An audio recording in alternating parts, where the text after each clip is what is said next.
time since 2012 to say winner is in, loser is out for the SEC championship game when we had Alabama, Georgia, Alabama moving on to the BCS championship game at the time, Georgia out. And ever since then, it's been a pretty clear-cut situation between the East and the West, with the Western Division winner looking for a BCS spot or a college football playoff spot, and the West just trying to look for an upset win. But this year, hey, we got a great rematch in store this Saturday with Auburn, #2 in the country, despite the 2 losses, taking on Georgia. Of course, the two teams got together just a few weeks ago, just 3 weeks after a 40-17 decision, and that's the last time I'll say 40-17, Savannah. Got a rematch at the SEC championship game. Auburn, Georgia. We bring in Savannah Lee Richardson of Bulldog Illustrated to give us the Dogs' perspective.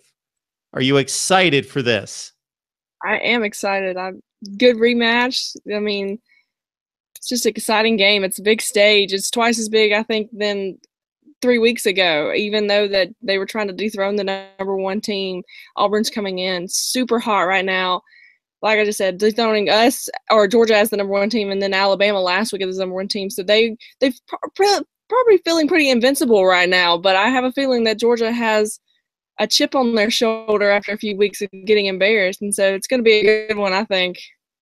So this is happening a few times across the country in these championship games. USC Stanford, the Trojans won the first game by 18.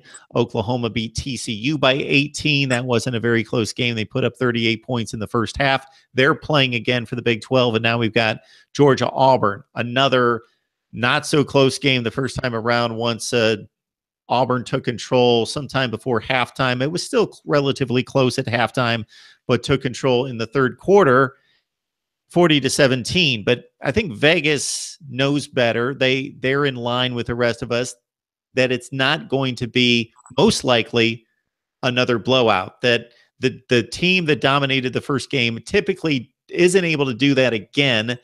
And I'm anticipating a very close game. Right now, Auburn's about a 2.5 to 3 point pick by Vegas.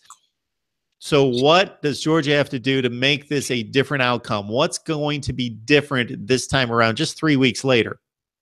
Well, first of all, Georgia cannot have costly penalties, costly mistakes like the muff punt by Miko Hardman.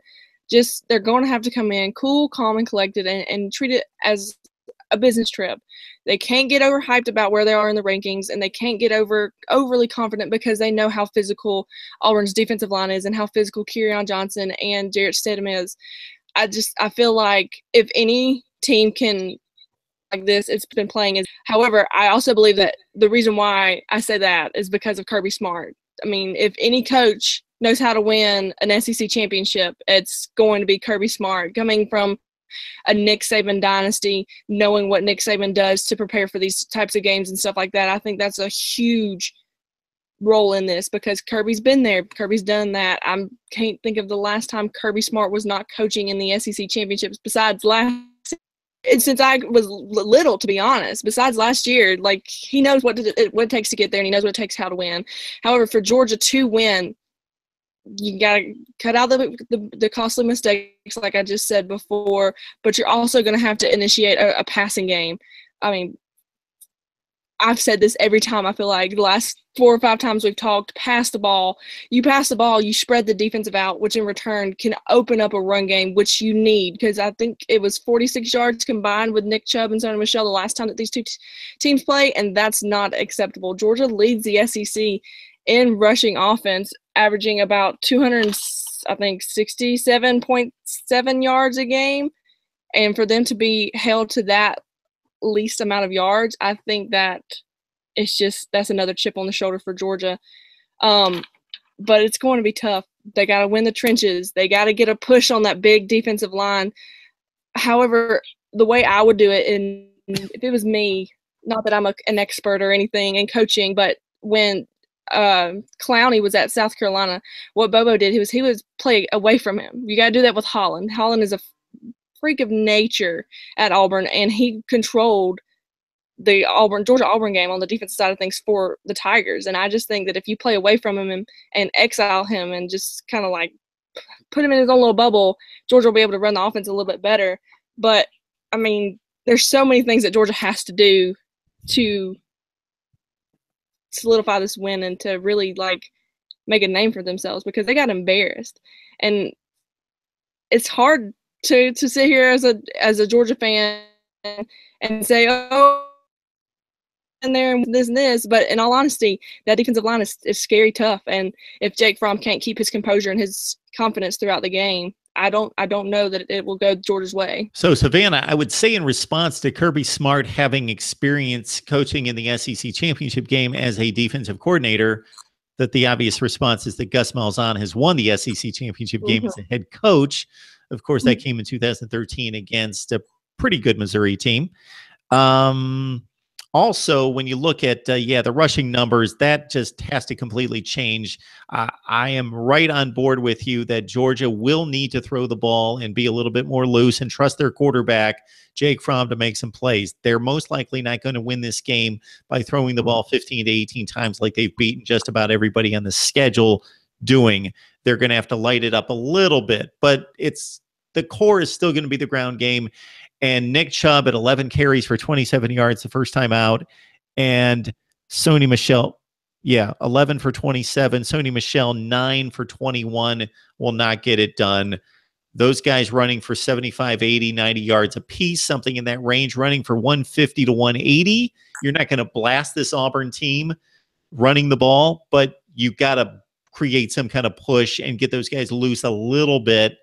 And I'm thinking, 46 yards isn't going to do it, but they're not going to run for the 300 that they're used to running against other teams. 150 to 180 seems like a sweet spot and reasonable for Georgia to get the job done, support their quarterback, but let Jake Fromm throw it 22 to 25 times, and that might be the balance needed to pull off the win here. The other thing I'll say about Jeff Holland, there is some conventional football wisdom that says when you got a freak of nature like that, and he's that fast that he typically chases down plays, and you may want to run right at him and knock him off the ball instead of having him chase down plays from the backside because he's just too fast.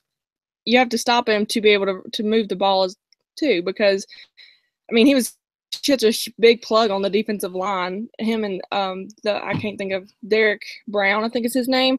Yes. Those two guys were just tremendous. And I think if Georgia's offensive line can get a push on them, they'll be able to execute a game plan that they want to. However, you have Javon Wims, Terry Godwin, Isaac Nauta, Charlie Warner, Jeb Blazevich, these guys that are, well, besides Godwin, but these guys are mismatches against Auburn's secondary. So my thinking is, you have mismatches, throw to these guys. Let's open up the field a little bit and force Auburn's linebackers to come back. I was watching film a little bit earlier today and watching the linebackers for Auburn kind of not necessarily jumping to the play, but they kind of like knowing exactly what Georgia was going to do.